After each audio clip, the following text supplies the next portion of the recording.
Marami po akong love life. Talaga ba? Kung sa O, love sige life na. O sige, sa love life tayo. Sinong showbiz personality ang naging love life mo? Si Bernie, niyaya ako magpakasal. Sino?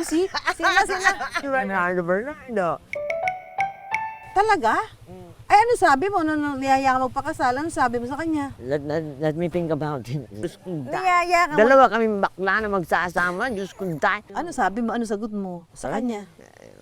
Wag na muna. Tayo ay... Kasi mag-best friend kami ni Bernie. Yun nga, nung sinabi sa'yo na magpakasal, hindi ka nagbibiro lang? Hindi, kasi at that time, matandaan na rin kami pareho. Lalo na siya, ganyan. Nasa States na siya at that time. Okay. All this. Pero nagkaroon ka ng boyfriend. Oo naman po. May salipin din naman po ako ng mga 10 taon. Na Espanyol po siya. Espanyol. Aba, que ora. Que ora, ganyan, no? Ayaw mo nang lang ng parang may kasama ka talaga sa buhay, gano'n?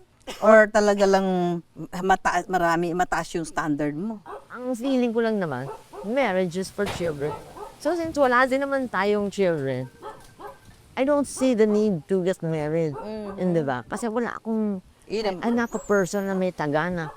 Yung hindi na kita masyadong gusto na entertainin pa kita dyan, yung gano'n. If I see the person has the slightest or is losing interest in me, I am the first one to go.